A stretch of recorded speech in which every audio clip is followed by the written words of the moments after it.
जय श्री राधे कृष्ण। आप सभी का हमारे YouTube चैनल पे बहुत बहुत स्वागत है। आइए जानते हैं फाल्गुन मास शुक्ल पक्ष वर्ष 2023 में एकादशी का व्रत कब किया जा रहा है। तो जानेंगे एकादशी व्रत के शुभ मुहूर्त के बारे में, पारण समय के बारे में, इस दिन व्रत का पारण किस चीज से किया जाएगा, व्रत के नियम के बारे में, महत्व के बारे में। फाल्गुन माह के शुक्ल पक्ष में पड़ने वाली एकादशी को इसे आमल की एकादशी और रंग भरी एकादशी के नाम से भी जाना जाता है। आप सभी भक्तों को आमल की एकादशी की ढेर सारी शुभकामनाएं। आप सभी के जीवन में लक्ष्मी नारायण की कृपा से आप सभी को सभी प्रकार के सुख और समृद्धि की प्राप्ति हो। लक्ष्मी नारायण आप सभी के इच्छाओं को पूर्ण करे। आमल की एकादशी के व्रत में इस दिन विशेष प्रकार से, जो कि आमले के वृक्ष के नीचे बैठ करके कलश को स्थापित करके, इस दिन भगवान विष्णु और भगवान विष्णु के परशुराम स्वरूप का पूजन किया जाता है। इस व्रत के प्रभाव से व्यक्ति के सभी प्रकार के पापों का नाश होता है। पद्म पुराण के अनुसार आमल की एकादशी व्रत करने से तीर्थ स्थानों में जितना पुण्य फल प्राप्त होता है, सभी यज्ञों के बराबर फल देने वाले इस आमल की एकादशी व्रत को करने से व्यक्ति मोक्ष को प्राप्त करता है तथा मृत्यु के बाद भगवान विष्णु के धाम को जाता है। इस व्रत के फल से सभी पाप समूल नष्ट हो जाते हैं। इस व्रत का पुण्य 1000 गौ दान के फल के बराबर है और आमल की एकादशी व्रत को करने से यह जो कि रक्षा प्रदान करने वाली है। आमल की एकादशी के व्रत में इस दिन पूरे विधि विधान के साथ आमले वृक्ष के नीचे बैठ करके भगवान विष्णु का, माता लक्ष्मी का और भगवान विष्णु के परशुराम स्वरूप का पूजन करना चाहिए। आमले के वृक्ष को, जो कि पीपल वृक्ष के समान ही पूजनीय माना गया है, जिस प्रकार से पीपल के वृक्ष में सभी देवताओं का वास माना गया है, इसी प्रकार से आमले के वृक्ष में भी देवताओं का वास माना गया है। इस दिन भगवान विष्णु, माता लक्ष्मी, भगवान परशुराम और उनके साथ साथ जो कि भगवान शिव का भी पूजन करना चाहिए।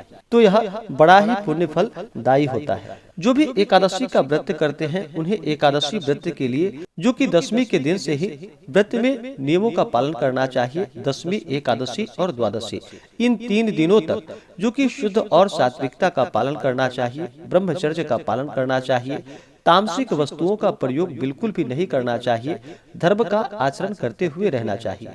दशमी तिथि के दिन सूर्यास्त होने से पहले ही शुद्ध और सात्विक आहार, जो कि भोजन ग्रहण करनी चाहिए और उसके बाद दांतों को अच्छे तरह से साफ करके दांत में कोई भी अन्न का रेशा ना होने पाए, इस बात का ध्यान रखें। और दशमी तिथि को जो भोजन ग्रहण करते हैं वह पराया अन्न नहीं होना चाहिए, दूसरे का भोजन आदि का प्रयोग नहीं करना चाहिए। रात्रि में ब्रह्मचर्य का पालन करते हुए, भगवान नाम का स्मरण करते हुए दशमी तिथि के दिन सोनी चाहिए और फिर एकादशी तिथि के दिन सुबह ब्रह्म मुहूर्त में उठ करके नित्य क्रियाओं से निवृत्त हो करके गंगा नदी में या घर के नहाने के पानी में ही थोड़ा सा गंगा जल मिला करके स्नान करना चाहिए, शुद्ध वस्त्र धारण करना चाहिए और व्रत का संकल्प लेना चाहिए। भगवान विष्णु, माता लक्ष्मी, भगवान परशुराम से प्रार्थना करनी चाहिए कि हे भगवान, आज मैं आमल की एकादशी का व्रत करने जा रहा हूँ या करने जा रही हूँ। मेरे सभी प्रकार के पापों का नाश हो, मेरे दैहिक, दैविक और भौतिक सभी प्रकार के पाप नष्ट हो। आपके मन में जो भी इच्छा हो, जो भी कामना हो, वह प्रभु से कहें। और एकादशी तिथि के दिन, जो कि दिन रात्रि उपवास रहते हुए व्रत को धारण करना चाहिए। जो उपवास नहीं रह पाते हैं वो एक समय जो कि फलाहार का सेवन करे, फलाहार का प्रयोग करे। रात्रि में जहां तक हो सके भजन कीर्तन करते हुए, जागरण करते हुए समय को व्यतीत करना चाहिए। और द्वादशी तिथि के दिन जाकर के फिर सुबह उठ करके स्नान करके शुद्ध वस्त्र धारण करके भगवान का पूजन और आरती कर ले। उसके बाद फिर ब्राह्मणों को भोजन करवाना चाहिए, ब्राह्मणों को दान और दक्षिणा देनी चाहिए, गरीबों को भोजन करवाना चाहिए और व्रत का पारण जो कि समय के अनुसार करना चाहिए। इस दिन आमले वृक्ष के नीचे बैठकर पूजन करने का विधान है। तो इस दिन जहां आमले का वृक्ष हो वहां अच्छे तरह से साफ सफाई करके, गोबर से लीप करके वहां पे गंगा जल छिड़के और कलश स्थापित करके, कलश के नीचे जो कि सप्त धान्य रखे, उसके ऊपर कलश स्थापित करके कलश में रोली चंदन लगाए, मौली बांधे, कलश में जल डाल करके उसके बाद पंच पल्लव या आम का पल्लव रखे, उसके ऊपर से एक पूर्ण पात्र रखे जो कि चावल या जौ से भरा हुआ पूर्ण पात्र हो, उसके बाद फिर भगवान परशुराम की प्रतिमा आदि को स्थापित करके भगवान का पूरे विधि विधान के साथ पूजन करना चाहिए। इससे पुण्य फलों की प्राप्ति होती है। तो आइए अब जानते हैं एकादशी व्रत के शुभ मुहूर्त के बारे में। फाल्गुन मास शुक्ल पक्ष एकादशी तिथि प्रारंभ समय जो कि 2 मार्च 2023 दिन गुरुवार सुबह 6:41 और एकादशी तिथि की समाप्ति होगी 3 मार्च 2023 दिन शुक्रवार सुबह 9:12 पे। तो हमें सूर्योदय व्यापनी और द्वादशी युक्त के अनुसार जो समय प्राप्त हो रहा है शुद्ध रूप से, वह समय एकादशी तिथि के लिए जो कि 3 मार्च 2023 दिन शुक्रवार को एकादशी का व्रत किया जाएगा और द्वादशी तिथि की जो समाप्ति है वह 4 मार्च 2023 दिन शनिवार सुबह 11:44 पे जो कि द्वादशी तिथि की समाप्ति है। और एकादशी व्रत का जो पारण किया जाता है वह पारण द्वादशी तिथि के दिन जो कि हरिवासर समाप्त होने के बाद ही व्रत का पारण करना चाहिए। और हरिवासर का जो समय होता है वह समय द्वादशी तिथि का पहला चौथाई हिस्सा वह समय हरिवासर का होता है। तो हरिवासर समाप्त होने के बाद ही व्रत का पारण करना चाहिए।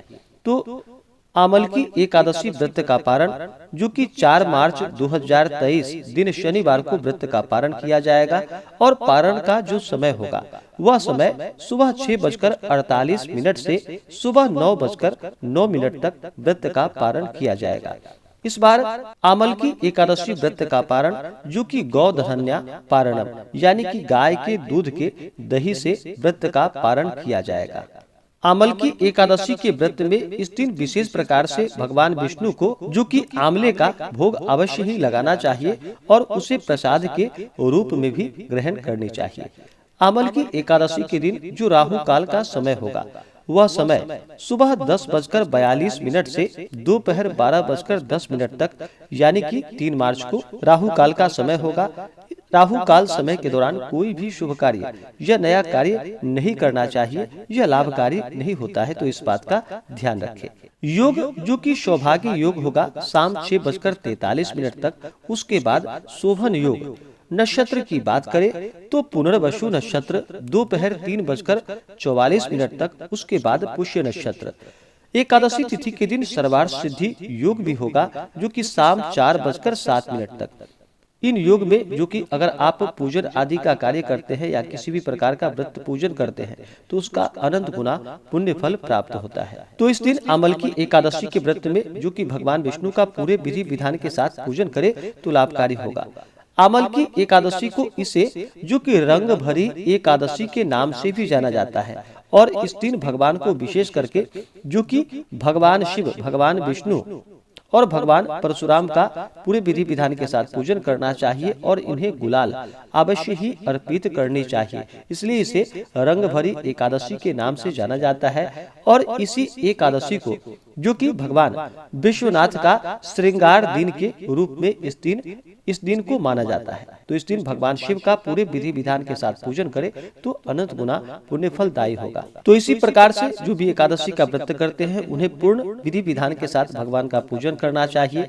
एकादशी व्रत का कथा श्रवण करना चाहिए, भगवान की आरती करनी चाहिए और पूर्ण निष्ठा भक्ति भाव के साथ व्रत को धारण करके भगवान का पूजन करना चाहिए।